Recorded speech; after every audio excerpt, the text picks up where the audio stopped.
The ability to shapeshift, or alter part of their forms, comes almost as easily to some vampire as to a werewolf.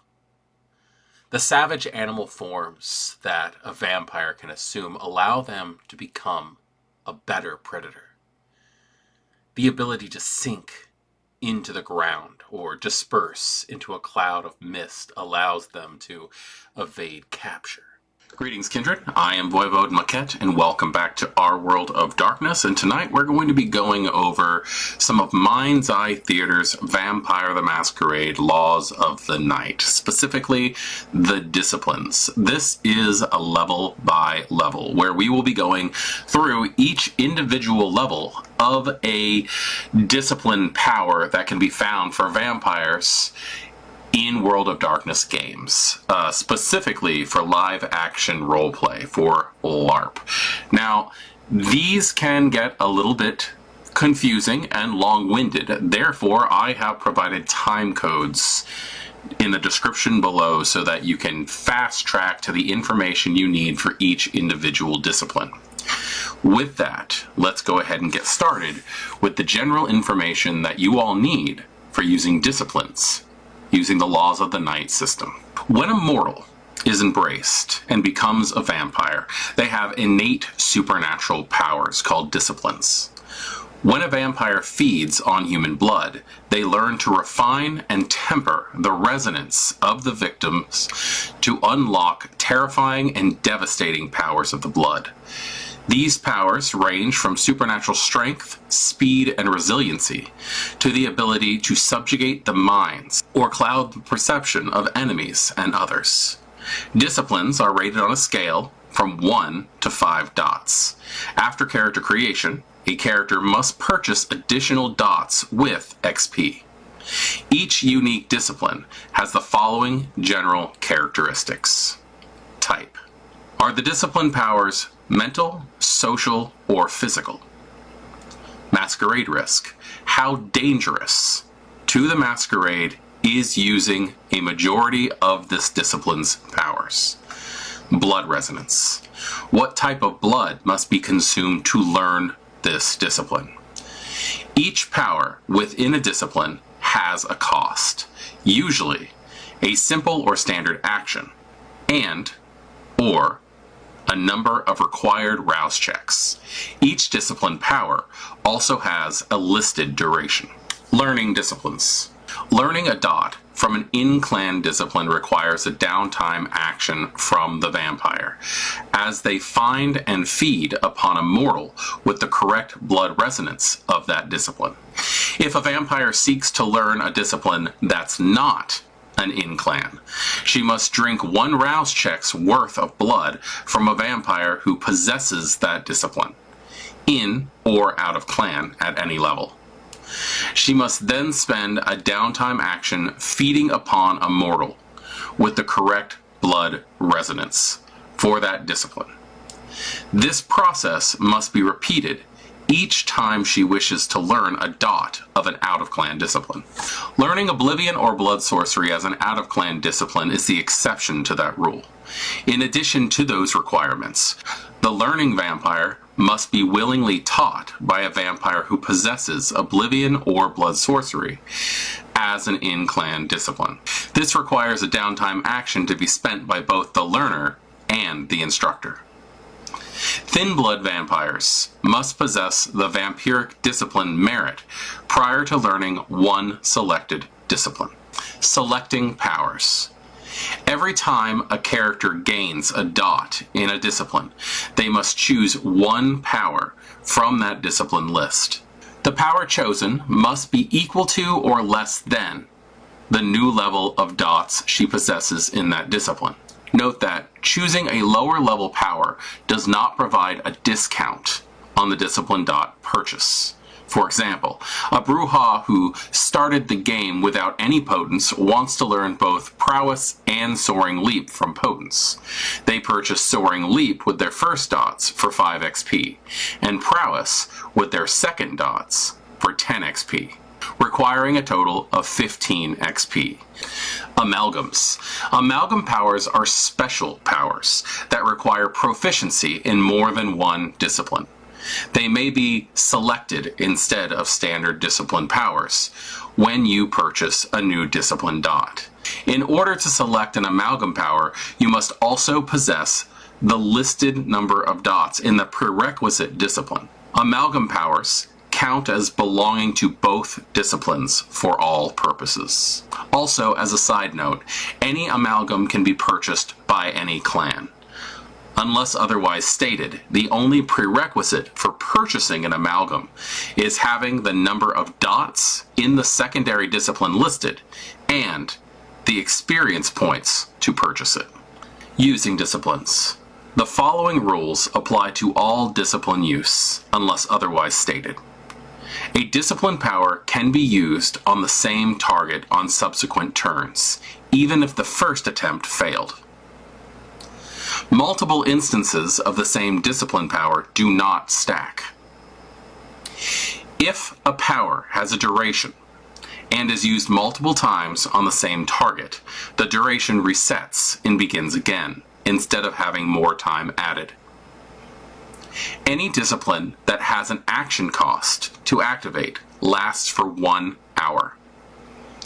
A character must be able to see a target clearly to use the power on that target. Line of sight can be enhanced by sensory-based powers, such as heightened senses, but may not be enhanced by technological assistance, such as video cameras. To establish line of sight, the target must be observed with the vampire's own senses. Any power can be ended if the user spends a simple action. Discipline mechanics are written from the point of view of a vampire user. However, if legally possessed by another creature type, consider vampire-specific terms to apply to that user. Partially supernatural creatures, such as ghouls, are considered mortal.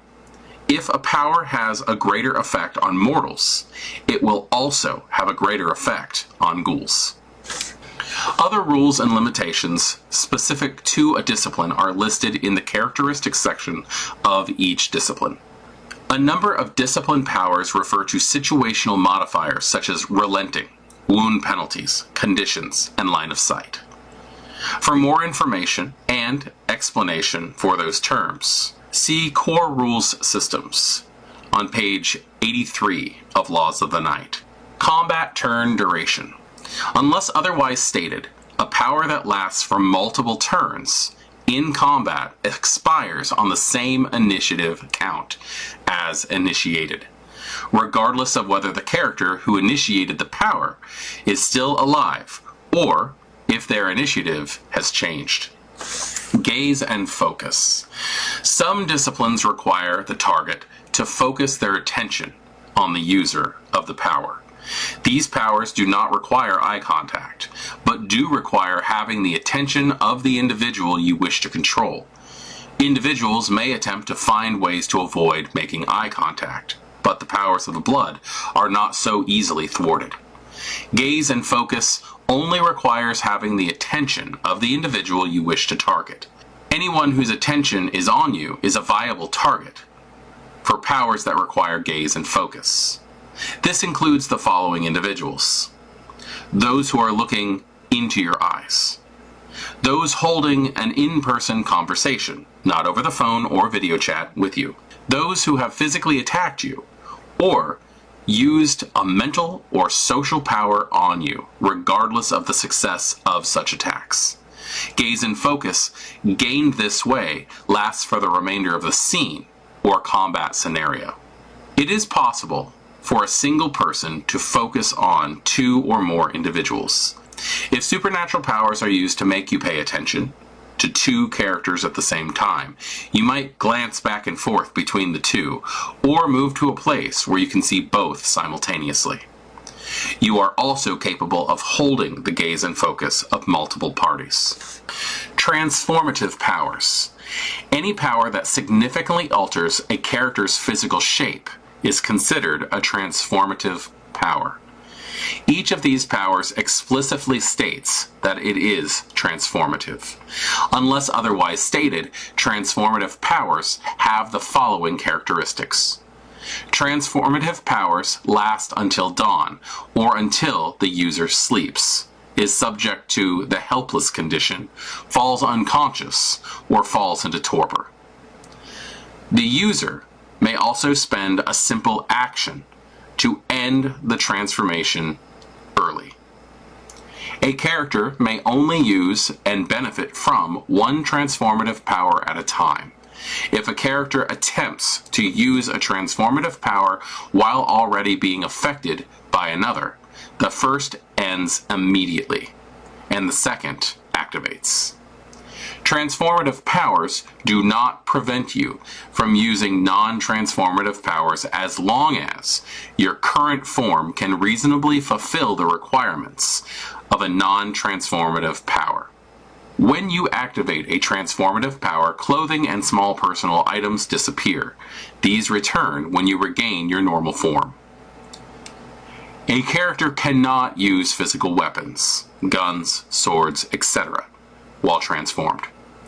Conditions are not resolved, nor are wounds and injuries mended or altered when a character utilizes a transformative power. A character with one eye has one fewer eyes in all forms. Obscured characters and out-of-body powers. Some powers allow you to separate your consciousness or senses from your physical body, or to hide your physical form. When extending your consciousness or senses beyond the limits of your physical body, you may do so only as far as the boundaries of your game, or 75 miles, whichever is lower. Whenever you are obscured from mundane observation, or separating your consciousness or senses from your body, hold a closed fist against your shoulder. This signifies you, the player, are not physically present as your character. This gesture should not be used as justification for other players to attempt to detect your presence with supernatural powers. Your storyteller should also be alerted to the location of your actual physical form.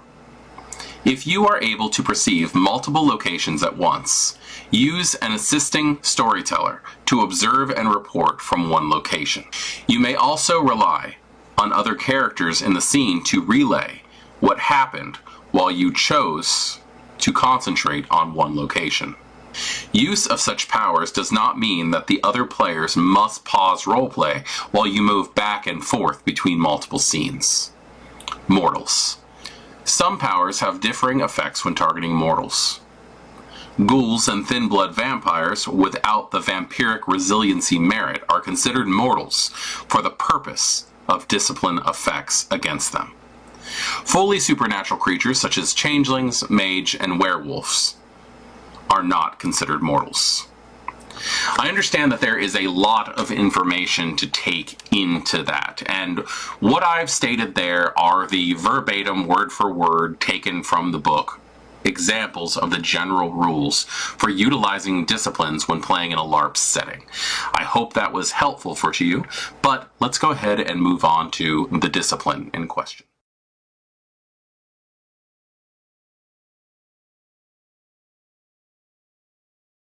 Greetings, Kindred. I'm especially excited about today's level by level because we're handling Protean, the most mutable, adjustable, change-altering discipline. I don't just mean what it can do.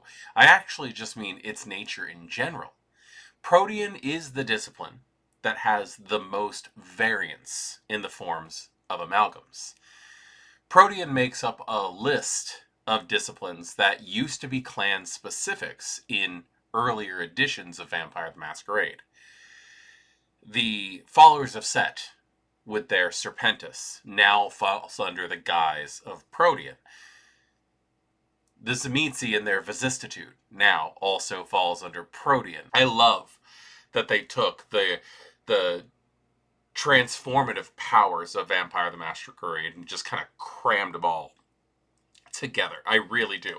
A lot of people see it as kind of like lazy writing.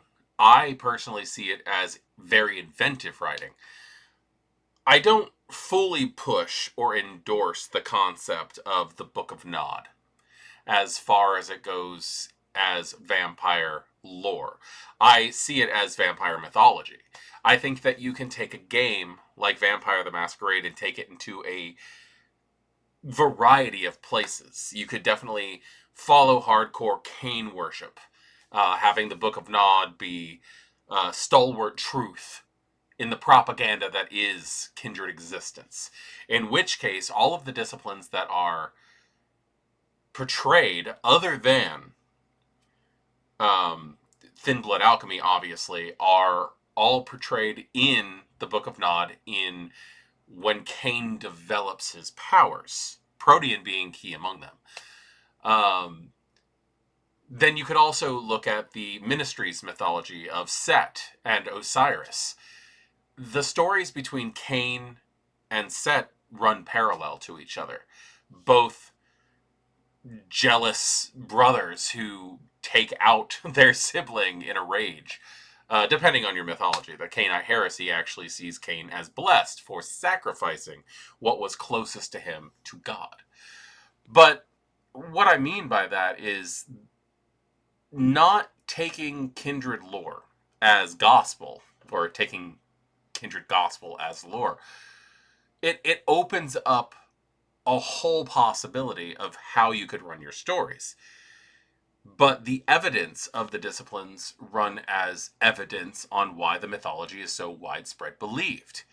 Of course, kindred scholars very well could have sculpted the mythology around natural kindred behavior. Protean. Sorry, I feel like I've gone off track on that one.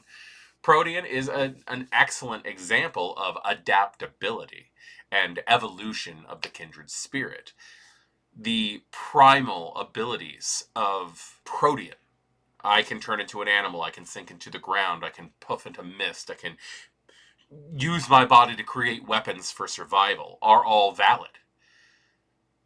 But the Tzimisce are going to be more twisted. They're going to utilize Vicissitude in a way that other uses of Protean have never been seen before. And the way that they do that in 5th edition is the idea of dominate, which is something that they acquired in 5th edition, as opposed to the Auspex, animalism, Vicissitude that they had in earlier editions. Now, the old clan Tzimisce has always practiced dominate since their induction into Vampire the Masquerade mythos. Giving that to them really does give them a Masters of Beast and Men, I guess, archetype put on them. Animalism, dominate, and Protean. They are primal disciplines, and they also do allow for a variety of different ways of interpreting the clan. You can still have the concept of the lunatic foundation of, or the lunatic faction of Tzimisce, who refuse to practice the body-altering vulgar arts of Vicissitude. These individuals would still have whatever the hell you want them to have. If they're old school, old clan Tzimisce, then you can still give them, with the way that things work with predator types, animalism, auspex, and dominate. You can still have that variety of vampire, where they're still the noble aristocrats who refuse the flesh-crafting ways. The Carpathian bloodline, which was introduced in V20, which is probably one of my iterations, one of my favorite forms of Clan Tzimisce. One of the few things about V20 that I actually just covet. I love it. Could still practice animalism, dominate, and Protean, just not practice Vicissitude or Fleshcrafting and Horrid Form and all that. They could take the classic versions of Protean and still be the noble explorers that they are in V20. Then we move on to the groups like the Ministry. The Ministry have always, in my opinion, had a very shady history. I personally do not think that Set himself was a third-generation vampire in any fashion. There's a story about how Set, as a mortal, encountered a sphinx who asked him questions, and when he could not answer it, they turned him into kindred. And that story dictates that Enoia herself was Set's sire, the Gangrel antediluvian. Therefore, Set would have been a fourth generation Gangrel. And the ministry, the followers of Set, the Setites, whatever you want to call them, are a faction of Gangrel who have an Egyptian spiritual bent where they practice Protean in a modified fashion, which, again, I love the fact that 5th edition kind of endorses this. Regardless of whatever mythologies antediluvians and Methuselahs want to come up with that have trickled down into modern knights, Protean is an amazing discipline and has a lot of ways of running. So, my rant aside on how much I love Protean, we only have a few disciplines left of this of this playlist, and I cannot wait to get through them. We still have the ceremonies for Oblivion to go through, the rituals of blood sorcery, and then, of course, I think actually before that, I think right after this, we have Thin Blood Alchemy. So why don't we go ahead and look at the general characteristics of Protean, and then get right into what we think Protean can give to its practitioners in 5th edition Mind's Eye Theater. What type of discipline is Protean? It is physical. You are literally changing your physical self, whether it is your hands to claws, your body into the shape of some predatory beast or monstrosity, dispersing into a mist, or even other changes on a subatomic level. Protean changes you physically, therefore its type is physical. The masquerade threat, when we get into Protean, is high. Nearly every Protean power breaches the masquerade when used. There's really not much of a way around that, due to the fact that the body is fully changing in some fashion. The blood resonance that you would need for Protean is a little different from most of the other disciplines, if not all, because you need animal blood. In addition to the blood of mundane animals, the blood of werewolves, changelings, and other chimera of men and beast can, count as animal blood resonance, only for the purpose of learning Protean. So drinking werewolf blood, which is always a dangerous thing to do, drinking fey blood, anything that is mutable and stands outside the norm of standard humanity, will be utilized easily for utilizing Protean. Now, what clans can we easily see Protean being used by? Well, there is most classically the Gangrel. The Gangrel are the masters of Protean in its basic sense. When we get into further stuff, we've got the Ministry. The Ministry have mutated Protean to have more snake-like features. There's also various bloodlines, which I believe that Talakik, which is most likely a butchering of that bloodline, they were a bloodline of the followers of Set who could turn into jaguars. There's also various other cults mixed in with the Ministry that most likely would have a variation of the way they practice Protean in their daily practices or their nightly practices. And then, of course, we have my favorite clan, the Tzimisce, who not only are going to practice Protean in its base sense of Eyes of the Beast, Feral Claws, turning into a wolf or bat kind of thing, but you also are going to have those vulgar Tzimisce who practice vicissitudes and can change into Lovecraftian monsters in a sense. I would actually say closer to Geiger.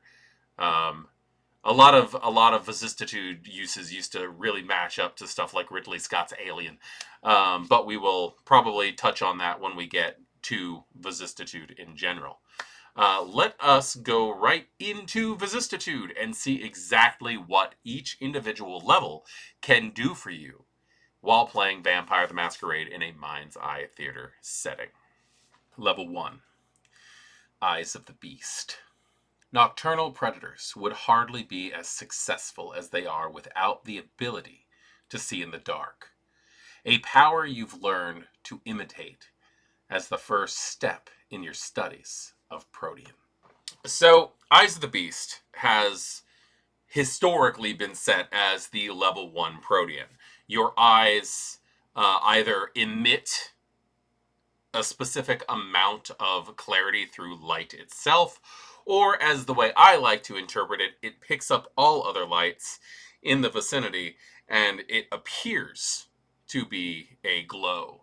Um, Basically, I say that the blood covers the eyes and does not actually emit a beam of light in some fashion, which some interpretations of Eyes of the Beast in video games and even in the descriptions in the books say that it actually produces a light.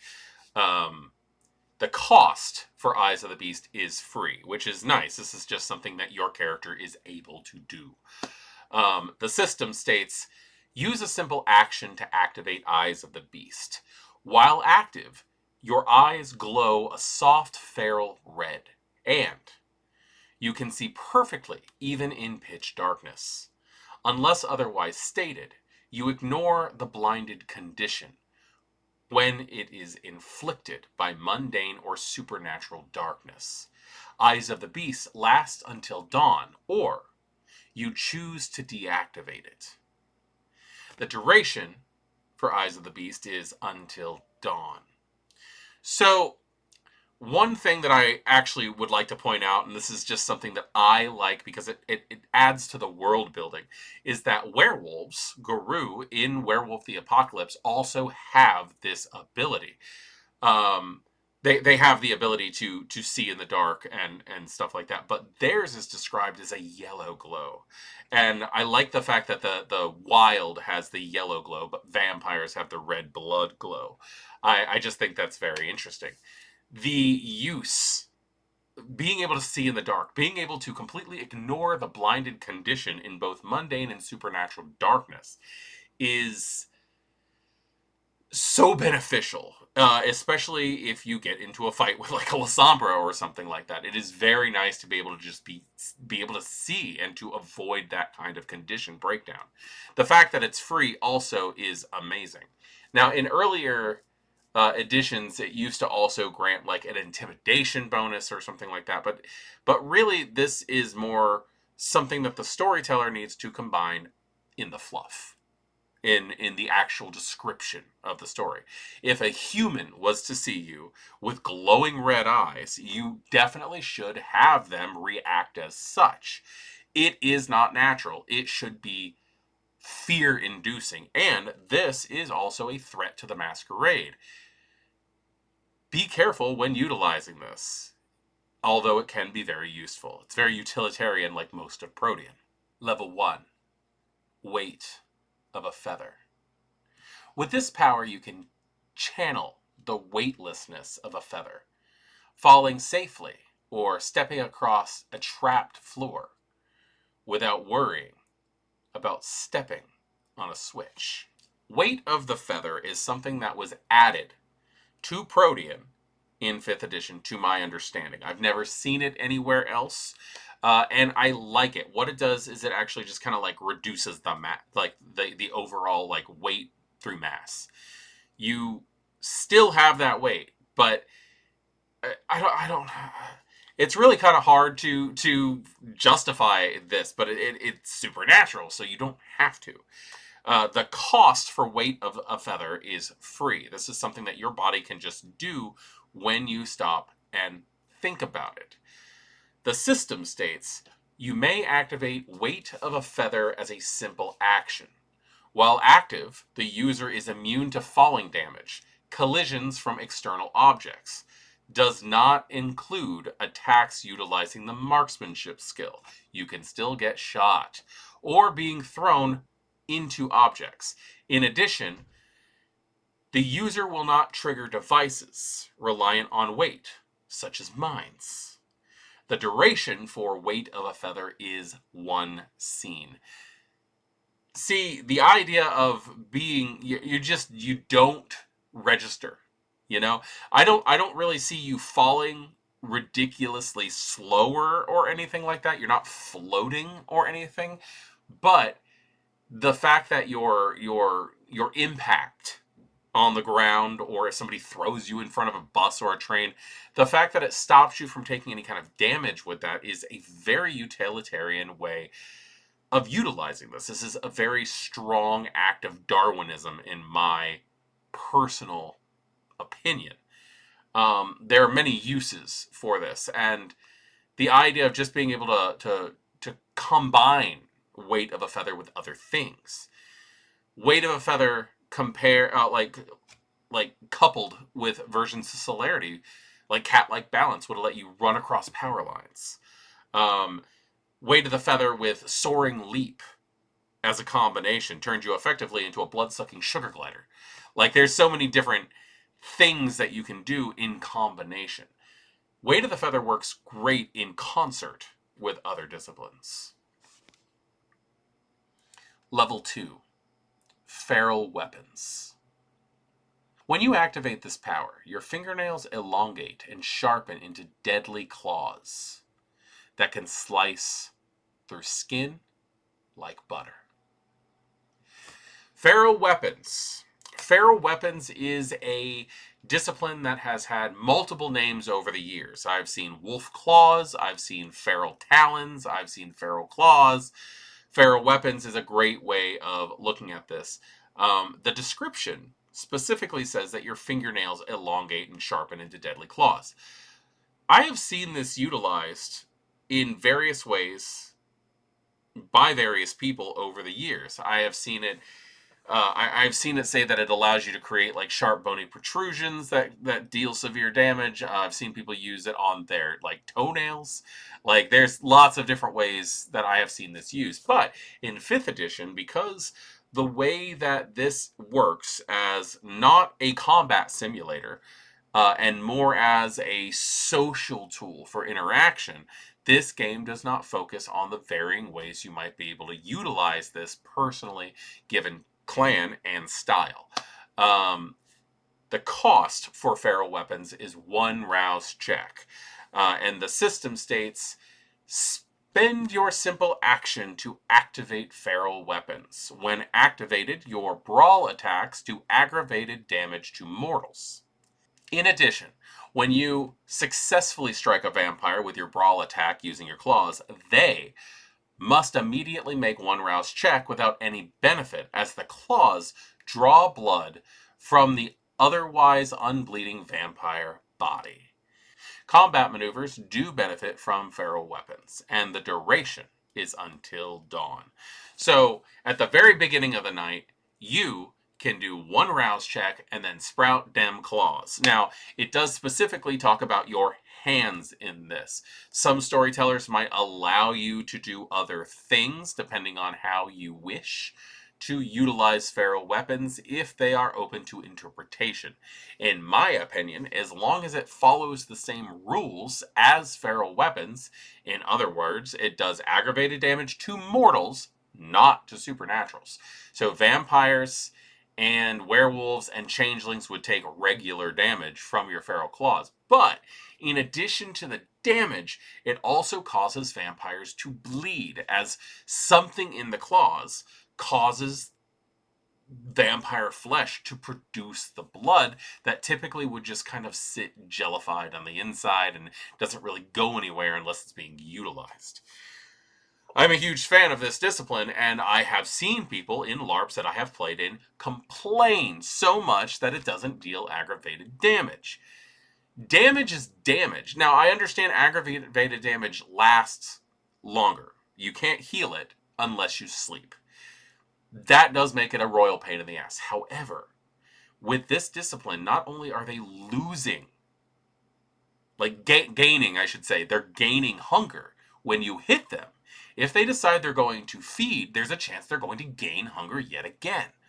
This is a massive blow and hugely dangerous when it comes to using it on Kindred. Think about the applications of it. You're making... It makes them like so close to frenzy, messy criticals, bestial failures. Like, that is where this discipline shines. You are in control of other people's character sheets when you utilize these claws. Level 2, Earth Meld. So long as you can find a patch of soft, natural ground, you no longer need to worry about finding safe shelter. You can sink into the earth, becoming one with the substrata all around you.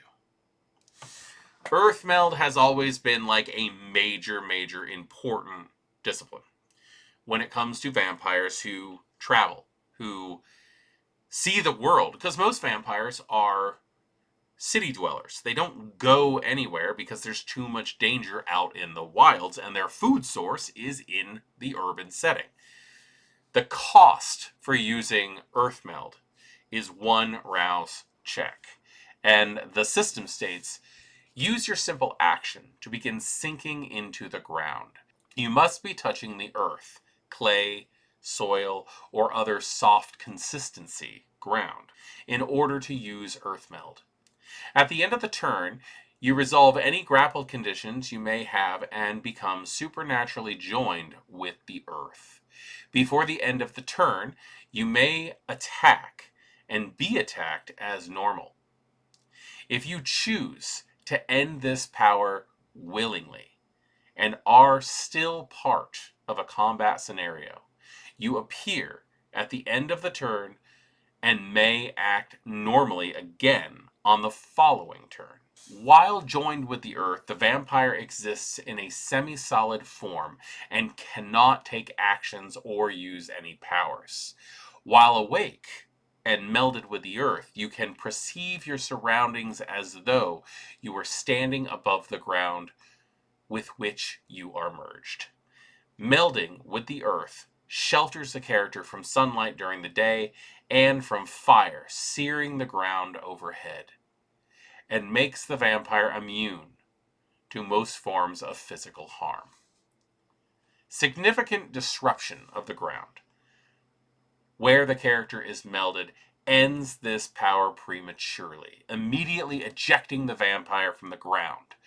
An ejected vampire returns to full wakefulness immediately, showering dirt in a wide radius as she erupts violently from the soil. Typically, this disruption takes 3 minutes of digging. Using tools to disturb the ground can reduce the time needed to disrupt an earth meld. For example, a character with a shovel might be able to eject a melded vampire in 2 minutes, whereas a character with a pipe bomb could eject her with a single standard action. Earth Meld allows a vampire to sink into the dirt or other naturally occurring substance with similar consistency, such as sand or gravel, but cannot be used to meld with or pass through concrete, rock, metal, plastic, wood, or any other ground covering. Earth Meld cannot be combined with transformative powers. Melding with the earth returns a vampire to their original state. And the duration for Earth Meld is 1 day or more until disturbed. So that's a lot. That's probably that is the most description we've gotten when it comes to a Protean power thus far. But in simple, if the sun's coming up, or if suddenly you're in the woods and a forest fire starts or something like that, Earth Meld will save your life. That's basically what it means. It takes some time to dig you up, anywhere from 1 to 3 turns, depending on the methods, if there's specific tools being used or anything like that. But for the most part, you are in a semi-solid state under the ground. You have become one with the earth. Now, one thing that I do not really care for about this is the fact that it says that Earth Meld cannot be combined with transformative powers. So, like, if you are in a wolf form, you cannot Earth Meld. If you are in Horrid Form, you cannot Earth Meld. Technically, it also means that if you've got feral weapons, you cannot Earth Form. I don't know. There's probably a lot of ways of looking at this, and I think I might try to reach out to developers to see if I can get better information on this one, more clarity. But for the most part, what it says is if you're using any type of transformative power, so any other Protean, pretty much, you cannot Earth Meld. Which is fine. The fact that you can stay in Earth Meld as long as you need to also is a great thing. If you decide that your character's gone torpor, if you've decided that it's time for you to take that super nap, the super sleep, then yeah, this is something that can keep your body safe for a very, very long time. Now, there are always situations such as suddenly it's time to break ground on a new Otali's franchise somewhere, and you could very well be caught up in that. But I've always liked Earth Meld as a survival tool. Again, very utilitarian. I'm probably going to say that a lot for Protean powers. Level 2. Vicissitude. Channeling the strength of your will behind your ability to change shape. You can painfully, but permanently, alter yourself. So here we go, guys. We are on the Tzimisce key discipline Vicissitude. And I gotta say, I like that it is part of Protean. I am a huge fan of the way they decided to handle this situation, especially considering older versions. Vicissitude literally used to be like, you can change your face. Done. And then you have power over skin. Done. And then you have power over bone. Done. There's a little bit more freedom in Vicissitude in this version, because Vicissitude, the level 2 Protean power, allows you to make any alterations that you need to make on yourself. You can do anything. Fleshchange, muscle redistribution, skeletal restructuring. There's so many ways of doing it. And this is also our first Protean amalgam. Vicissitude is an amalgam of Protean and Dominate 2. So you have to have at least 2 levels of Dominate to be able to utilize this, which in my thought process means you are literally dominating your beast to take the form that you want it to take. The cost for Vicissitude is 1 rouse check, which is a great cost, in my opinion, to do a full-on change of yourself. The system states, you gain the ability to make and maintain Vicissitude alterations to your body. You may have 1 alteration active at a time for free. Each additional alteration costs the temporary loss of 1 physical attribute of your choosing each as you redistribute body mass to new areas. Any lost physical attributes return when your total number of alterations becomes 2 or fewer. Making an alteration requires 5 minutes, and you get to choose from the following list of alterations. Now, before we go into those alterations, I do have to say that it's an interesting cost.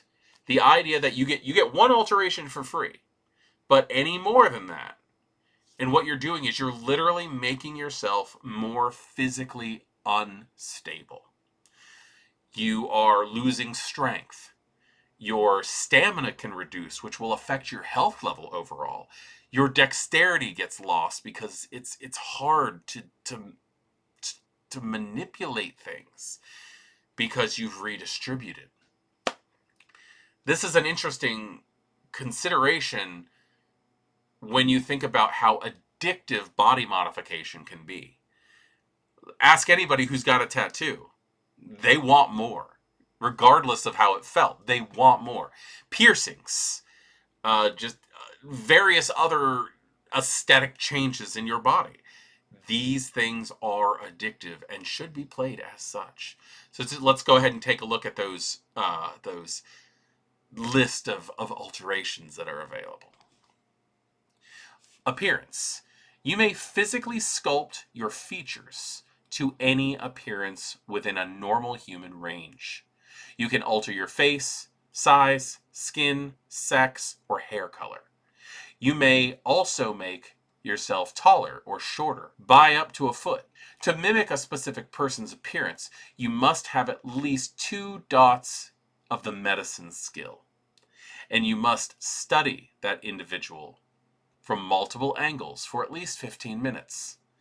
This study must be done live and cannot be done through recordings. So let's talk about appearance for a minute. This is most likely going to be the longest of the level by level videos just because of the variations that you have with this kind of power.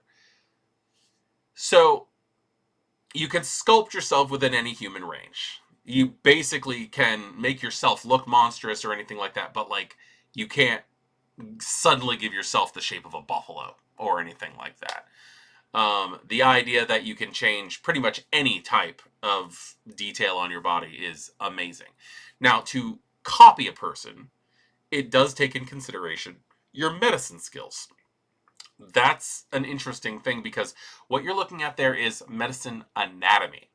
And where Mind's Eye Theater really doesn't have room for the concept of specialties and skills the way that other games do. There are specialties, but it's only for specific skills in this. I do like the fact that it does take into consideration what your skill level might be, regardless of whether or not it takes place in the test. You do have to have at least a medicine skill of 2 to copy a person. And it takes time to do that. And I like the fact that it is described well in these rules. Then there's voice. You may alter your vocal cords to change your voice however you wish. You may duplicate another person's voice if you have 3 dots in the medicine skill and have spent at least 5 minutes listening to that person. This study must be done live and cannot be done through recordings. So again, this is another thing that has to do with mimicking someone. This time your skill has to be a little bit better in medicine due to the fact of the fine work of the vocal cords that you have to do on your vicissitude. I can actually see somebody sitting there for like a good 5 minutes or so adjusting their vocal cords, making them tighter, making them looser, making them wider, making it so they can fluctuate better.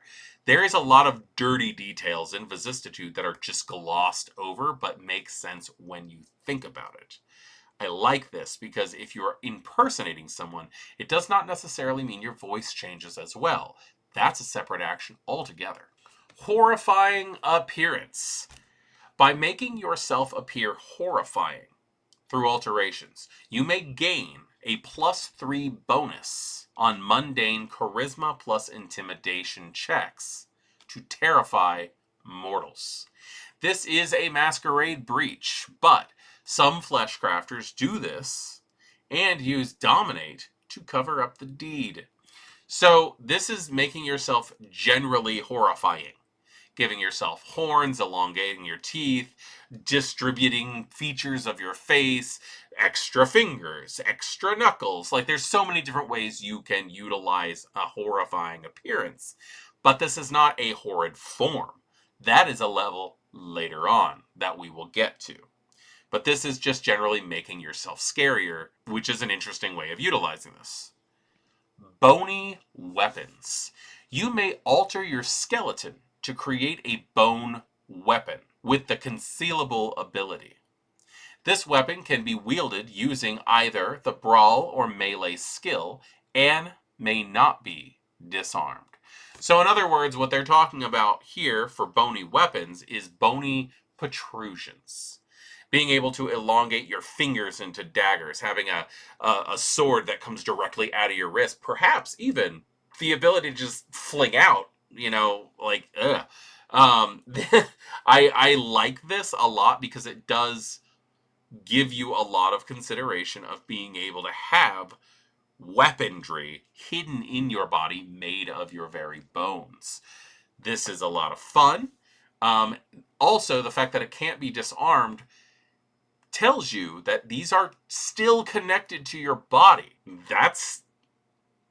There's some Geiger stuff going on here, and I like it. I like it a lot. Hag's wrinkles.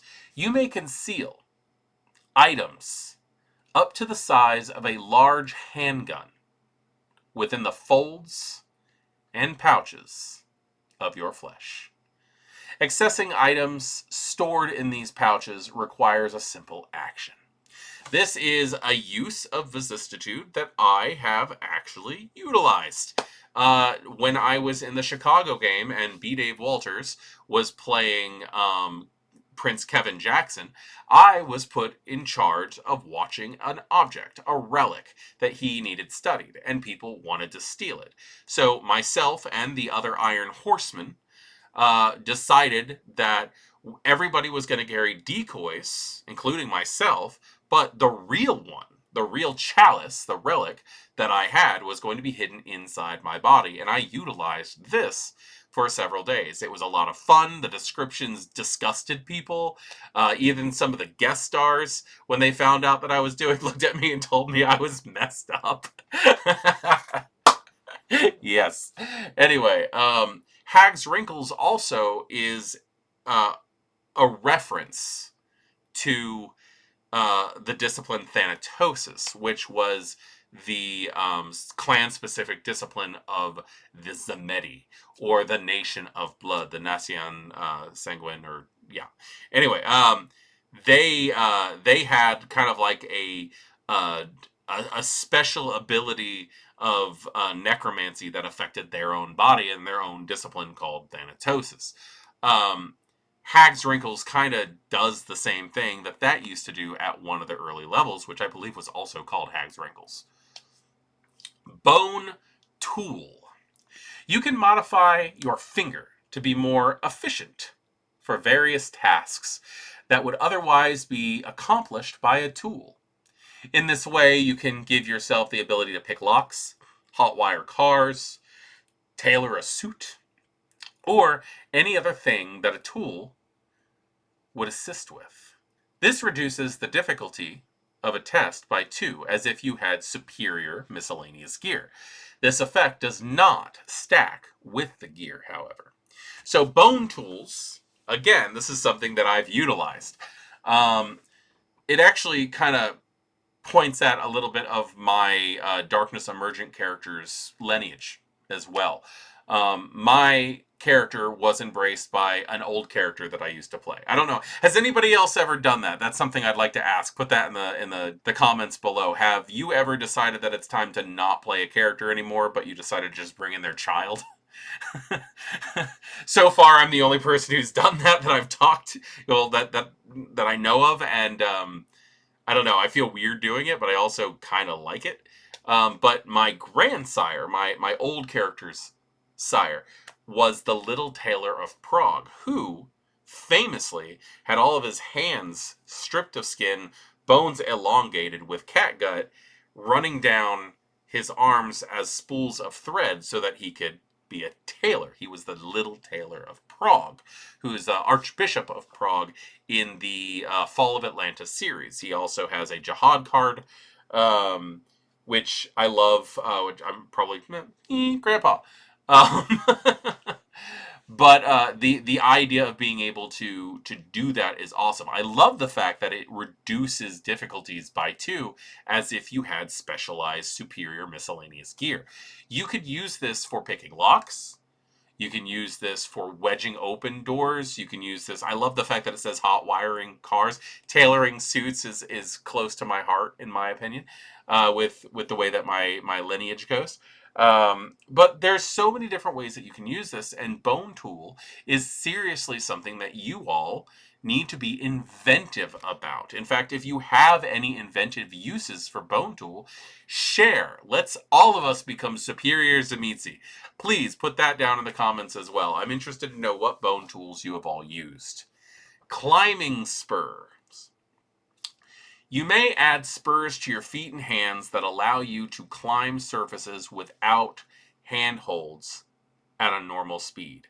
This does not require a test. So, what that basically says is you have the ability to give yourself like spines that grip onto surfaces, or yeah, it's basically just bone spurs that you can like press into surfaces. I love the fact that this is a capability, and it's not something that I've seen in earlier uses of Vicissitude, so this is a lot of fun. Making such alterations requires concentration and time. You must spend at least 5 minutes relatively focused effort on making each alteration. These alterations are permanent until reverted through another use of vicissitude, or they may be mended, with each change healing at the same rate as one aggravated damage. So in other words, you have to sleep it off and make 3 rouse checks to heal each one of these things if you don't want to take the 5 minutes and 1 rouse check to manipulate things. But I guess if you're in a sticky situation, such as being captive or something like that, where you can't do that, mending it in this way might be useful. But also, take that in consideration if you are the victim of something like this. Now, this level specifically states that it's just on you. But are these rules that can be followed by a victim of fleshcrafting? We will find that out when we cover fleshcrafting. Vicissitude is not a transformative power, nor are the alterations it creates.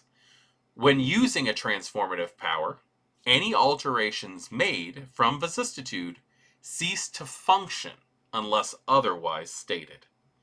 And the duration is until healed or undone with other uses of vicissitude. So, what this tells me is that you can earth meld if you've utilized vicissitude on yourself. That is interesting, and also very, very useful. There are a lot of details to go over with vicissitude, and I could literally make an entire video specifically talking about just this level of Protean. We don't have time for that. So all I can really say about vicissitude is your imagination to what you can do to yourself.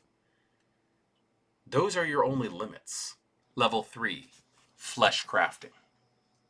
Once you've learned how to alter your own body, it's a simple progression to alter someone else's. So long as you and they are willing to pay the price. Against the unwilling, it can be a useful tool to cripple your foes. So, here we are at Fleshcrafting, which is technically the second level of vicissitude. It's a level 3 Protean. It is an amalgam. You still need Dominate level 2 to utilize this discipline. Pretty much anything that has to do with the vicissitude tree of learning and practice is going to take 2 levels of Dominate to utilize. This discipline also has a prerequisite. You have to have vicissitude if you are going to learn to fleshcraft. You have to master it for yourself if you are going to do it to someone else. The cost for fleshcrafting is 1 rouse check, and this is effectively just an upgrade. You can do pretty much everything that you did with vicissitude on someone else now. That's the jump. The system states, once purchased, you may now use vicissitude on other characters. Unwilling targets must be restrained, or have the helpless condition during the entire process. The use of vicissitude on an unwilling victim causes 1 stain. Now that is a stain on you, not a stain on them. Keep that in mind. Making such alterations requires concentration and time. You must spend at least 10 minutes of relatively focused effort on making such alterations.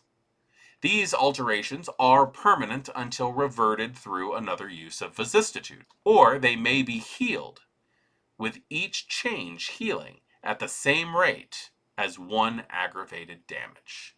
The duration is until healed. So, as I said before while we were discussing vicissitude, this does reinforce what I said. Other people who are getting vicissitude done to them can fix it at the rate of healing aggravated damage. 1 night's sleep and 3 rouse checks. So, yeah, everything that I said about vicissitude, copy-paste right here. Level 3, Unfettered Heart. You have worked and trained your blood and body to defend itself against one of the most well-known flaws of the vampiric condition. making you immune to staking.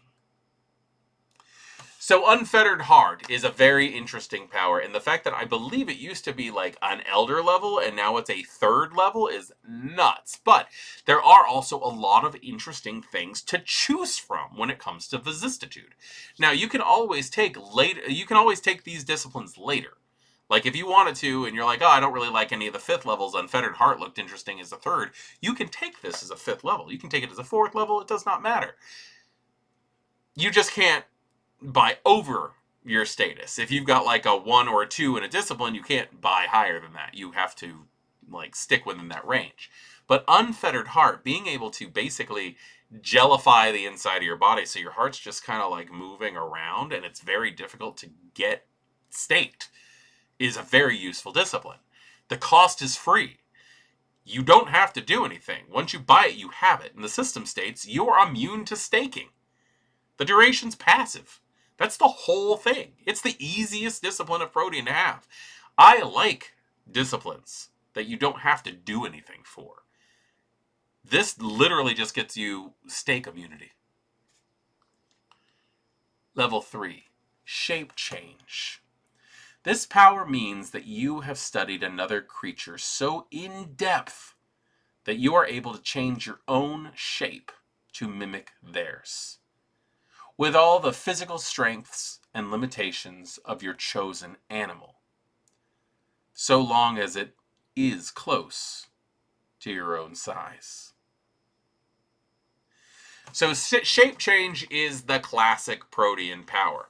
This is where vampires and werewolves get changed around and stuff like this. So basically what you can do is change into an animal that is roughly the same size as you. Just to let you guys know, this is where wolves come into play when it comes to vampires. Wolves are huge, and they do tend to be roughly the same size as most people. There are other animals that you can turn into with this. I believe like the whole tiger thing and stuff might fall into this category. But roughly the way that I deal with this is you are staying within the same weight as your character. When I've used this, I use this for my ministry member to turn into a giant cobra, which, dudes, giant cobras aren't even cobras. Did you know that? I didn't know that. They are a completely separate species that just happens to look like standard cobras. Anyway, tangent to the side. I learned some weird shit when I was playing my ministry. I found out that they are roughly around my weight, king cobras, 14 feet long, and my weight is terrifying for a snake. The cost for shape change is 1 rouse check. This video is full of just me having tangents. Anyway, the system states, when you learn the shape change power, you may select one animal roughly the same mass as your human shape. You learn how to transform into this creature. You may make 1 rouse check and spend your simple action to transform into this creature's form. You maintain your attributes and skills while doing so, but are unable to use equipment. Any equipment you possess, when you activate shape change, melds into your new form and disappears. While using shape change, you are indistinguishable from a natural animal. Shape change is a transformative power.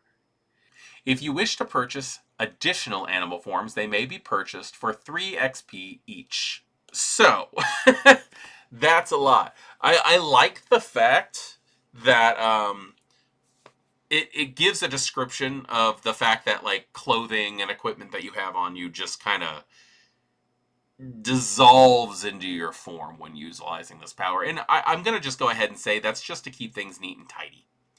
I personally, if I was writing this system, I would basically say you better find a place to hide your crap, because all of it's falling off or ripping if you're not careful. But I will listen to this, and we actually had, a few years ago, this is a funny little side story, a few years ago we had a character who turned into a bat on the regular, or, no, sorry, she turned into a raven on the regular, and she was flying around, and somebody called her, but she's like, oh, my phone's on vibrate. And I'm like, and it's inside your body. And she just basically went and fell out of the sky. Sometimes we throw goofy stuff in our games as comic relief, especially in very stressful moments. Anyway, I do like the fact also that you can purchase additional animal forms for 3 XP each. That's not rebuying the discipline. That's upping the capabilities of this discipline. I would highly suggest writing down what other animals you can turn into under the notes section on your character sheet if you're utilizing a version of a character sheet that has a notes section. But yeah, I like the fact that you can have more than one if you're willing to pay that cost. When you select the animal, you may select one of the following benefits. The selection made should reflect the natural capabilities of the animal that you have selected. And those capabilities are fast. This animal is known for its speed. You may take one additional step per action spent moving and may automatically succeed on athletics tests related to running and jumping, so long as it would be possible for the animal to do so. I like that. I like the fact that you basically can choose a form for speed. Slippery.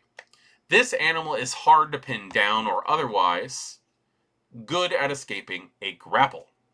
You may spend your simple action to slip out of a grapple without a test. That is useful. That is massively useful. And there's lots of ideas for what could be fun for slippery, such as a snake. Climber. This animal is an excellent climber. You may climb up surfaces at your normal movement speed, using either your simple action, standard action, or both without requiring a test, so long as there is sufficient outcropping or handholds for you to use. So there's a lot of animals that are just very damn good at climbing, so keep that in mind, that this is another one of those situations where imagination is going to come into play, but I like the fact that it says that you can do these things without a test. Swimmer. This animal is an excellent swimmer.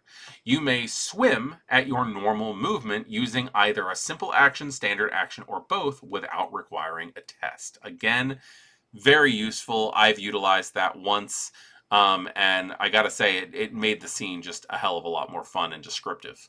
And then night vision.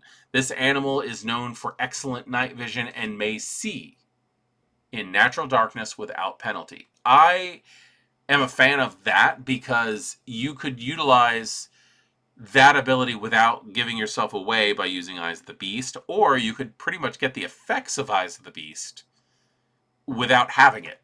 Like if you have Weight of the Feather instead, this would come in handy, like big time. Smell. This animal has a finely tuned sense of smell and may smell details that a normal person cannot. This may allow a character to track down a target by smell if the storyteller rules that it is appropriate to do so. Wits plus survival static tests may be needed depending on how difficult the tracking would be. However, this talent may not be used to overcome a fair escape. That is understandable. The idea of somebody calling fair escape, they've found a way. I don't know. Maybe you're tracking a nos and they jump into the sewer, call fair escape. You can't smell past the sewage. That makes a lot of sense. Other than that, it's going to be up to the storyteller to come up with some kind of reasoning. Please, players, feel free to help us storytellers out when we're trying to figure out these kind of things. It is useful. The duration is transformative, which in this context means it stays that way until you change it back, which I like a lot, because I can definitely see a lot of Gangrel specifically who decide they want to live a couple of weeks as a wolf out in the woods and just enjoy themselves. Like not even really just enjoy themselves, but just let their humanity off leash for a little while. Level 4, Metamorphosis. Without this power, those who have already mastered one form may learn to take a second shape. This time, without size limitations, allowing flight forms such as bats, and birds. Metamorphosis is an interesting power because depending on how you look at it, it is either useless or incredibly useful.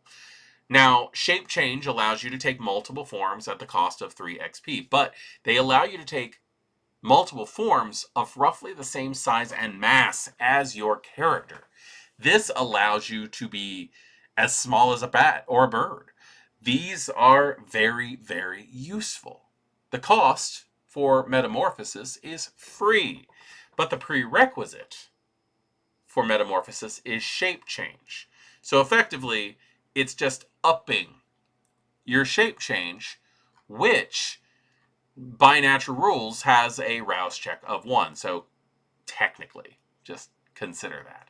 The system states purchasing Metamorphosis gives you access to an additional animal form when using the Shapechange power. This second animal form can have a mass as low as 1 pound, like a rat, or up to 1 ton, like a bear. Though it is a masquerade breach to do so, you may choose to change into a singular abnormally large creature from a type of swarm, such as an unusually large insect or spider. Whenever you select an animal form, you may select 2 benefits. These benefits can come from the Shapechange or Metamorphosis ability list to determine your form's capability. These selections are permanent. The selections made should reflect the natural capabilities of the animal you have selected. In addition, your brawl attack now does aggravated damage while transformed. If you wish to purchase additional forms with new traits, they may be purchased for 5 experience traits each. That is a lot to take in, and I want to break down exactly what I just said there. First off, there is a list under Metamorphosis, which we're about to go over, but that plus the list in Shapechange is what you have capability for this new form. You can buy more forms for 5 XP. These are more forms that have extended limits on size and mass and have 2 capabilities instead of 1. So Metamorphosis is useful as hell. So keep in mind what you're trying to do. Another thing is that it also says that you can become giant versions of something that typically would not be that big. Giant spiders, giant wasps, things like that. Very interesting. I would kind of say that if you are turning into something like that, you're following like the pound rule again. But imagine how terrifying a pound wasp would be in a fight. So let's take a look at these additional things that you can take in consideration. And remember, again, that you can also look at the list under Shapechange. The additional list includes flight. This animal can fly. You may fly at your own normal movement, using either your simple action, standard action, or both without requiring a test. Flight's cool. This is useful. Huge. This animal is very large, like a bear. You gain 1 additional health level and do 1 additional damage to structures and immediate objects with your brawl attack.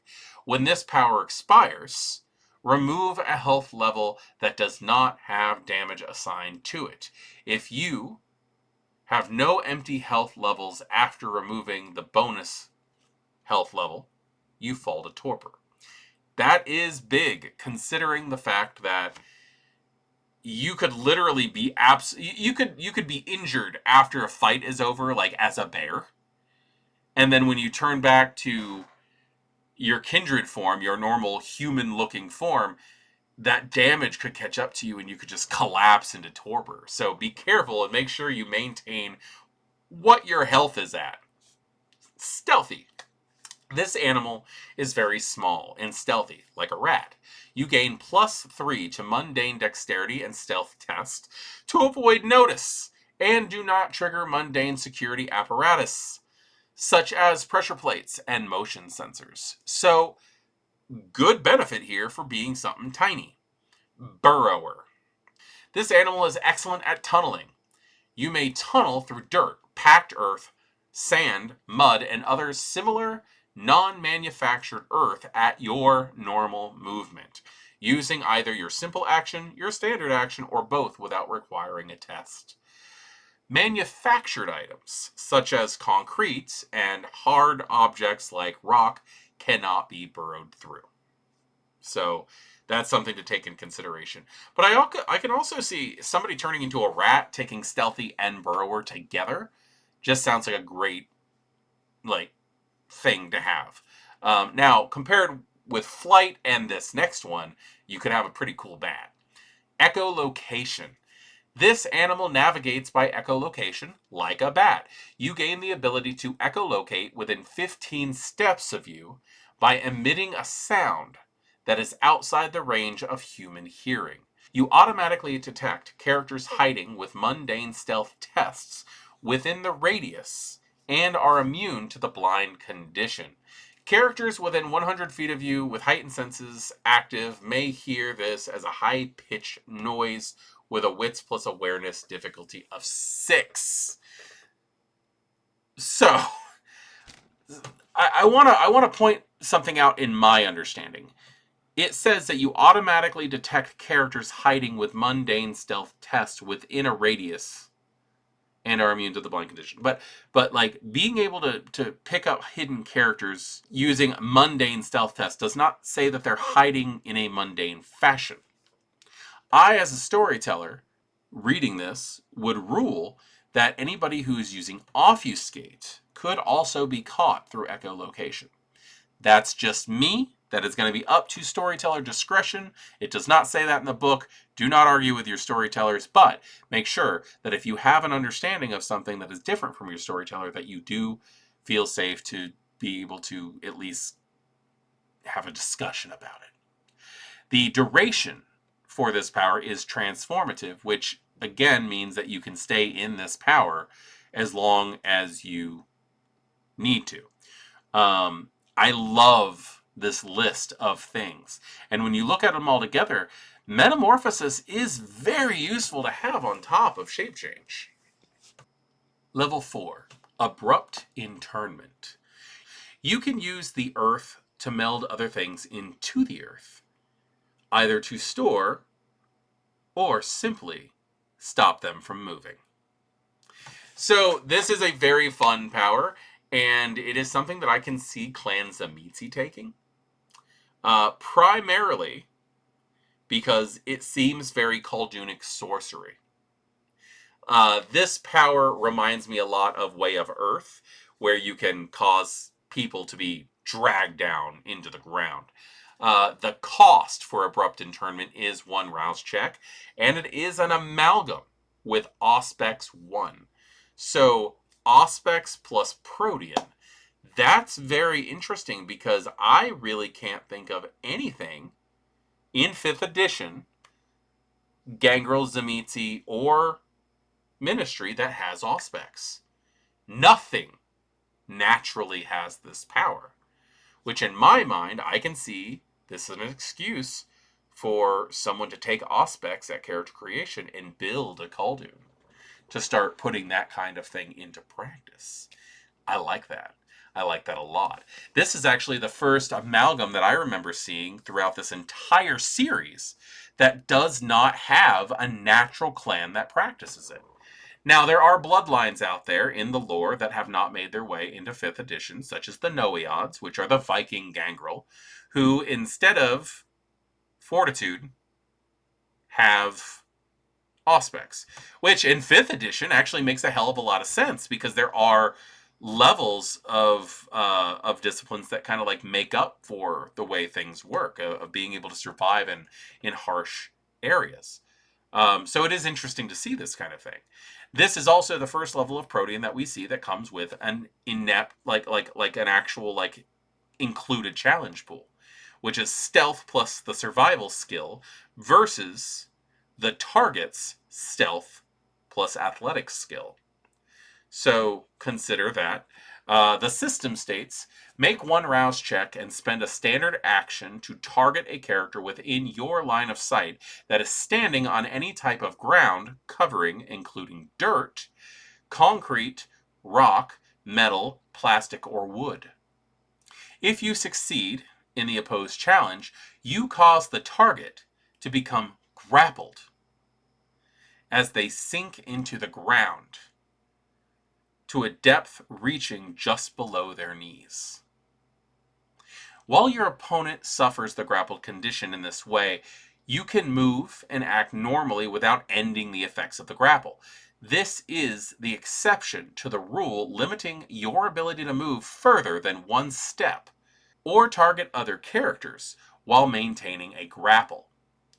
If an individual grappled by this power attempts to escape, they must succeed in a static challenge using their strength plus brawl, or, if appropriately armed, strength plus melee versus your strength plus survival. In addition, you can target inanimate objects with abrupt internment, providing they do not contain living or undead creatures.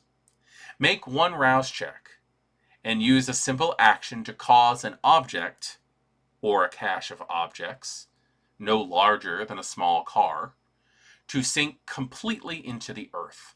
You may spend a simple action to return the melded object to the surface. While melded, the subject exists in a semi-tangible state. If returned to the surface or manually unearthed, the subject show no ill effects of having been interned. If abrupt internment is used on a target who possesses the protean power of Earth Meld, that character can activate Earth Meld as long as they meet all the requirements to do so, normally on their initiative, effectively escaping the grapple at the end of their turn.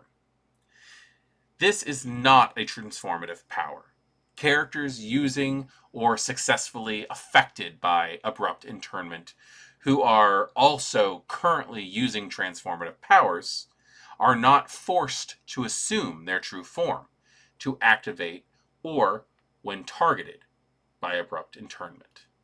The duration is until the grapple is broken or until dawn for inanimate objects. I'm a fan. I have a couple notes. Straight out. First off, I love this power. Again, it is very reminiscent of Way of Earth Khaldoonism. And I like it. Also, as I'm reading this, I'm sitting there getting bombarded with character ideas people who have like the weirdest fucking amalgams. You know, just like, why do you have that? How did you learn that? Where are you going with these abilities? But the only thing that I would say is I don't think that inanimate objects should have an until dawn limitation on this. In fact, I don't think there should be an until dawn limitation at all. I think if your character is like, you're captured, I think they should be stuck there until grappled. But it does also make sense mechanically if you go, okay, anything that's underground during this character's use of this power stays underground because they're awake. But the moment that the character utilizing abrupt internment falls into day sleep, anything that they're holding underground would be released because they are now effectively just a corpse. So, as much as I would like it to do something, I also completely agree with the ruling. And I think that is something that a lot of people should grasp, is that you can want it to do something else, but it doesn't mean it does. That's something that a lot of people need to take into consideration when they're playing these games, is that if you have the ability to do something on Earth that just doesn't work out the way that you want it to do, that's not gonna change it. If you're a human being and you are doing a thing and it doesn't have the exact outcome that you want, get over it or don't take it. I don't know why that one popped up, but that's how I feel about it. Level 4, Horrid Form. This fearsome power widely believed responsible for giving Tzimisce the sobriquet of Fiends, transforms the user into a nightmarish hulk of claws and ichor. Here we go. Here we go. We are on Horrid Form. I achieved this power in Las Vegas. Actually, sorry, no, I had it in Chicago too. This is how I frightened off those mages. Anyway, so Horrid Form has a prerequisite of Vicissitude. You do not have to have Fleshcrafting to have Horrid Form. You have to have mastered the self, not others, which does make a lot of sense. The cost for Horrid Form is 1 rouse check. The system states, make 1 rouse check and spend a simple and standard action to take on the Horrid Form. You elongate and distort your physical mass to grow to between 8 and 9 feet tall, becoming obviously monstrous in appearance as long as this power is active. Any previously made alterations with Vicissitude may remain in effect or may be immediately removed at your discretion, allowing you to instantly regain your physical attributes you may have spent for extra alterations. When Horrid Form is active, your brawl attacks do aggravated damage. Horrid Form also allows you to immediately benefit from 2 different alterations from the stated list below. These alterations do not cause the loss of physical attributes and may only be gained through Horrid Form. You may select different alterations each time you activate this power. I'm so happy with the way that the developers came up with how Horrid Form works in 5th edition. The reason why is because Vicissitude is a whole new monster. Horrid Form is a whole new monster, I should say.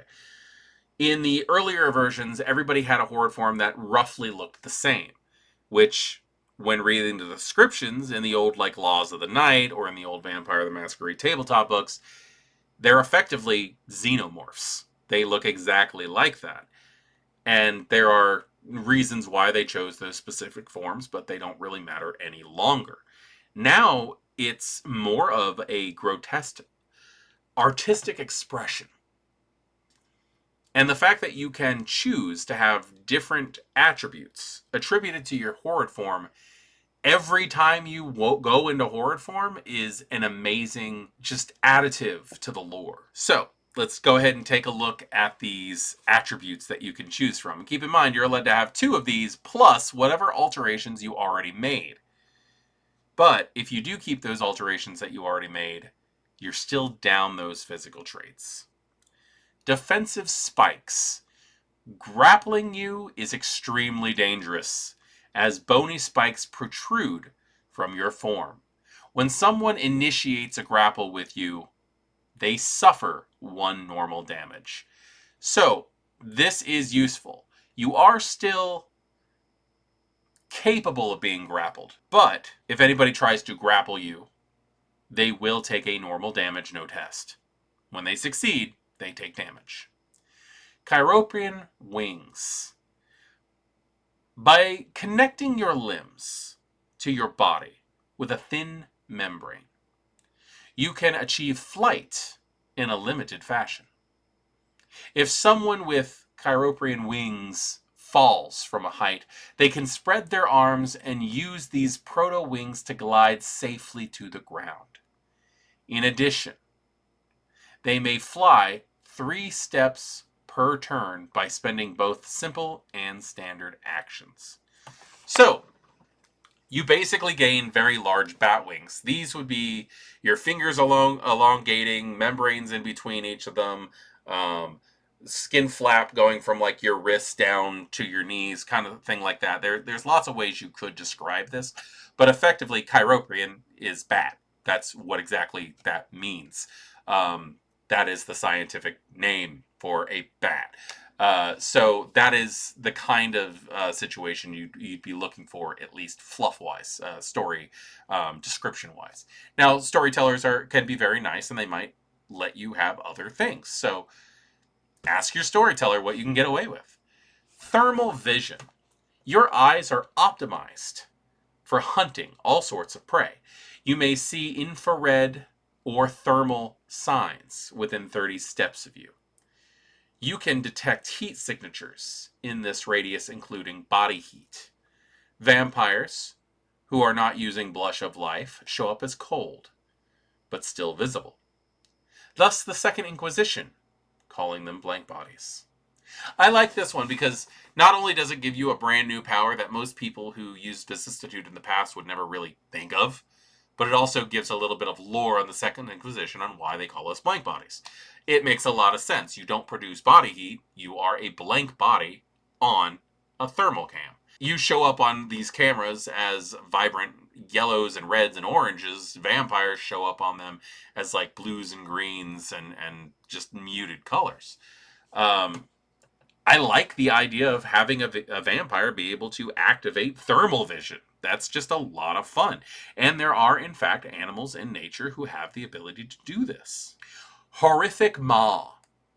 Your mouth becomes oversized and alien, possibly with a cephalopod beak or an insect-like proboscis. You are unable to speak, but you may slake one additional hunger when feeding. If your target has a hunger track, they gain an additional hunger when fed upon. This is interesting because, again, you can drain vampires quicker, and when they take damage and have to heal more, it's double damage, to be honest. Very interesting use. It also makes a lot of sense, and it kind of is a callback to Kraken's Kiss, which was a higher level elder version of Vicissitude that basically turned your whole head into like a squid tentacle with teeth and just was pretty nasty. Just drain a human in seconds. Deaden nerves. You do not suffer from wound penalties. So when you go into Horrid Form, you can separate your nerves from the body, therefore not dealing with pain. Useful. Skittering legs. You modify your lower torso to accommodate additional legs. These legs increase the movement rate by one additional step per action on a movement. The way that I use this, I utilize skittering legs in Vegas. But what I said was basically my legs split and formed two more legs, which increased my movement speed. I enjoyed that one. The description is horrific, and it was fun to see the look on people's faces when I got to tell them what I was doing. While Horrid Form is active, the difficulty of your frenzy test is +2. You're subject to messy criticals regardless of your current health levels. This is something to take in consideration. There's a couple reasons you could say this happens. A, because your body is racked with pain. B, because the beast is closer to the surface. I think I like that description a lot better, because the Mitzi just have a way of disconnecting themselves from like normal mundane feelings. And with even deadened nerves, it says that you do not suffer wound penalties, and it's for that purpose. So it makes sense to me to say that the beast is riding you at this point. The duration for Horrid Form is transformative, so you stay in Horrid Form as long as you decide to. Which actually makes me think of an old coterie that is described in, I think, the old Sabbat guide for Mind's Eye Theater, 2nd edition revised, where they talked about a group called the Exsanguinists, who are Tzimisce who are terrified to feed on blood and usually starve themselves until frenzy. But another thing is that their priests, because this was like a religious organization, tended to stay in Horrid Form at all times. And that is terrifying. Level 5. Heart of Darkness. You've learned how to ritualistically separate your heart from your body, providing you immunity to staking, with the side effect of numbing both your beast and your own conscience. I'm a little put off by Heart of Darkness, not due to the description and what it can do, but because how it is portrayed. Classically, Heart of Darkness was Serpentis, which makes 100% sense that it is here. My issue is that it is an amalgam with Fortitude 2. You have to have at least 2 levels of Fortitude to take Heart of Darkness. That's Gangrel. Gangrel specifically do that. Now, I'm not saying that this should be a presence power or anything like that, but it is kind of interesting. This in tabletop is actually a ritual that is part of Church of Set, which I understand that they're not going as deep into the lore of the forbidden religions or anything like that in LARP, and not that they should. It'd be nice if they did, but the fact is, LARP is always meant to be a simplified version, because you don't have the time to sit there and discuss everything like you would at a table or in an online forum. LARP, again, not a combat simulator, is also not a let's dig deep into a personal character's story. Yes, you are by all means allowed to do that, but as a storyteller, you are stuck on the larger picture of everyone. As a player, dig into your own story, but as a storyteller, it's a little hard. It's a little hard to do that. You can focus a plot line on an individual, but when it comes to something like this, it does make sense that it is this. But the idea that it's a Fortitude amalgam just doesn't really make sense to me, given the origin of the power. Now, the cost of Heart of Darkness is 2 rouse checks. We have not seen many of that. A couple here and there, but also this is something that causes major changes in games. The system states, make 1 rouse check, deal 2 aggravated damage that cannot be mitigated in any way, and spend 30 minutes performing a complex ritual in order to remove your heart from your body. After being separated from its body, the heart removed with this power remains intact. Having your heart removed has the following effects. You are immune to staking. However, if your heart is found and staked, your body falls into a torpor-like state, regardless of where it is in relation to your removed heart. You could have your heart in your haven on the other side of the country and be visiting somewhere, and somebody stakes your heart, and you're just going to fall onto the floor right there. While removed from your body, your heart becomes immune to all powers that could view it remotely, such as Auspex Power Clairvoyance. That's nice. Being able to have that extra protection, you've separated it from yourself, that's very useful. While removed from your body, you may choose to use the Obfuscate power Conceal on your heart. This does not end when your heart is no longer on your person. So you are able to hide it better, to conceal it using Obfuscate, even if it's not on your person. Very useful. You gain a +2 bonus to resist all types of frenzy. You are separated from your emotions when your heart is removed. You suffer a -2 penalty to all remorse tests. So in other words, it's easier to lose your humanity when your emotions are severed. Your heart has the same number of health levels as the character it was removed from.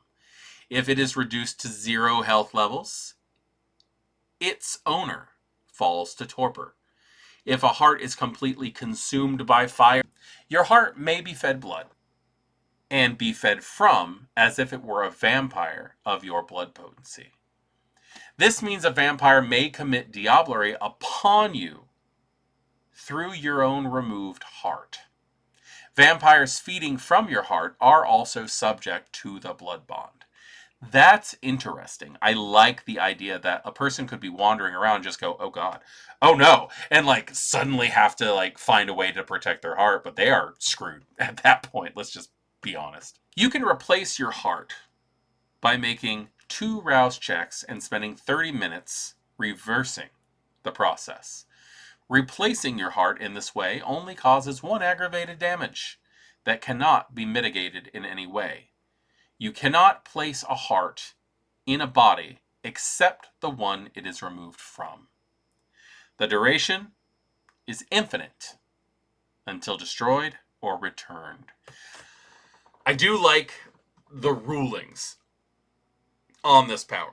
Yes, the amalgam thing kind of just like irks me the wrong way, but like also nothing stops a Setite from learning fortitude. Anyway, I'm going to stop bitching about that. So the 2 rouse checks, as it says for Heart of Darkness, is actually for returning the heart. It only takes 1 rouse check to remove the heart. And it is kind of interesting because it does say that you take 2 basically non-soakable ag. When you perform the ritual, you take 1 non-soakable ag when you return it. So the costs of damage / hunger are reversed, whether or not you're putting it back or taking it out. So that's very interesting. I do like the details on that. I think they did do a good job with the description of Heart of Darkness. Level 5, Form of Mist. Unbound by the limitations of a physical form, you are able to transform yourself into a cloud-like form of vapor, allowing you to slip through small structural cracks. Mist form, form of mist in this edition, is a power that the Gangrel have always had access to. This has always been the highest level of Protean that most people can attain. I like it. Obviously it's a classic vampire power, the mist form. The cost for mist form or form of mist is 2 rouse checks. The system states, expend a standard action to transform into a cloud of mist. While in form of mist, you fly at normal speed and remain aware of your immediate surroundings, seeing and hearing normally. You cannot make rouse checks, talk, activate powers, or physically attack. And you are immune to physical attacks from sources other than fire and sunlight. You can still be harmed by Bane, fire, melee weapons, such as a torch or a road flare. However, Bane fire ranged weapons, excepting flamethrowers, using incendiary rounds, pass through your form too quickly to inflict damage. So, before moving on with that, because there is more, a flamethrower will cause damage, but a white phosphorus shotgun round will go right through you.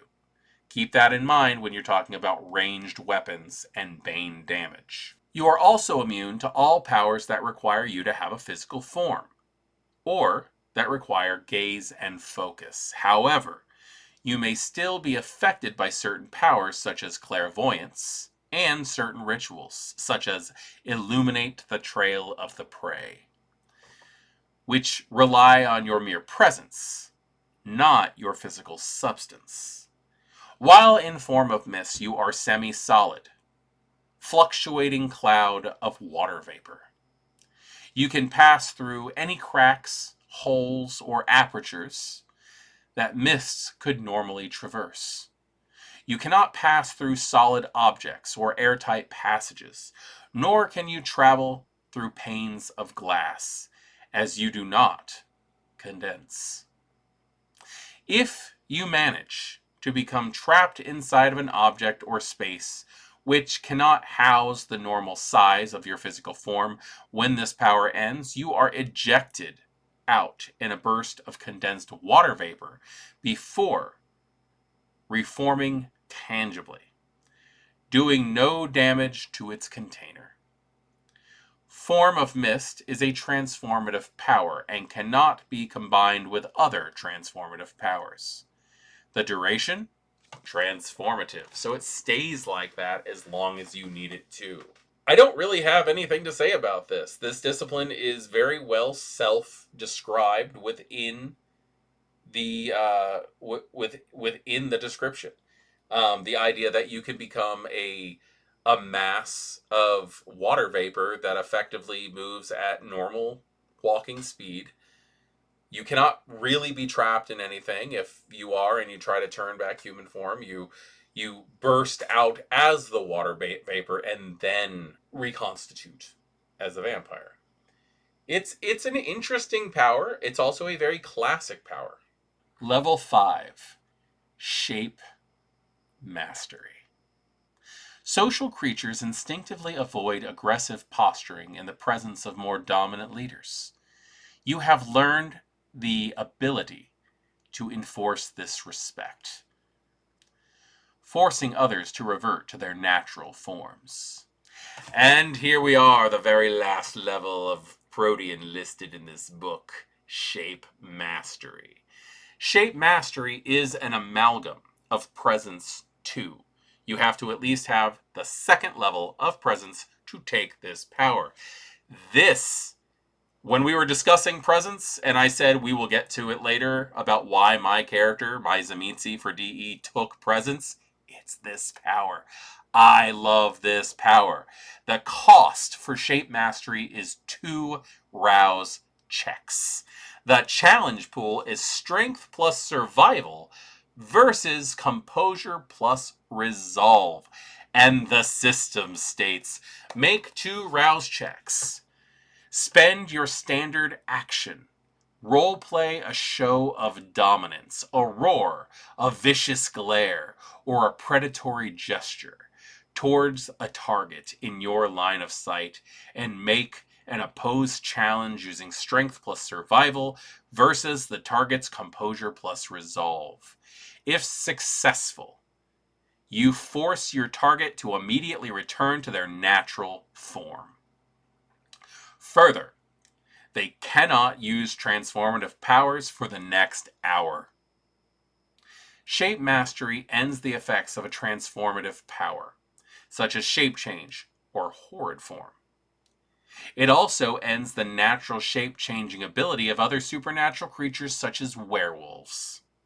It cannot affect powers that alter only small portions of the body, such as feral weapons, or powers that alter the body but are not transformative, such as Earth Meld. The duration is 1 hour. So yes, I understand that I said it in the Presence video, but this is the reason why I decided to take Presence. I love the entire concept of this. The ability to have somebody come at you in some monstrous form, such as a werewolf that's here to kick your ass, to kill you, to rip your head off. And then you just go, no! And they just instantly go back to their Homid form. That's inspiring. I love it. I absolutely love it. And although this is not technically a level of Vicissitude, or the Vicissitude power tree, as I put it earlier, obviously, because this is an amalgam for Presence, any Tzimisce worth their spit would have this. The ability to not only control the form of yourself, but to control the shape of another in this fashion is just mind-blowing. How could any Tzimisce not have this? This is what I'm using my 5th power of Protean for when I get to it. And I could very well have it now, because of the XP that we're given for Darkness Emergent events, but it's something that I want to aspire to. I don't want to lose my goal of acquiring this by acquiring it. I don't have it now. I might have it in Los Angeles. Or I could be waiting for the appropriate time. Maybe next Darkness Emergent. Who knows? I love this power. I think that it is written well. I think that it is amazing, and I don't remember ever seeing anything like it in other editions. I could very well be wrong. There are earlier editions to this game, and I might just have overlooked this. There's a lot of source materials. There's like 30 years of material in this. Anyway, I like shape mastery. That's all I got to say. So, everybody, we just went over Protean. And like I said, this is probably the longest video in this series that we're going to have due to all of the options. Protean, by its very nature, is transformative. It is a sign of vampiric evolution, which makes sense on why it can be practiced so different between the Gangrel, the Ministry, and the Tzimisce, as I said earlier. I hope everybody enjoyed this one, especially. I know I did. I'm having a great time doing this, and I'm going to take a... I don't know. I'm just so happy that I got to do this one finally. Now, next, we are going to be going over the Thin Blood alchemy, and then finally the rituals and the ceremonies, and then we are done with the LARP powers for a while. So, yeah. It's just a lot of fun.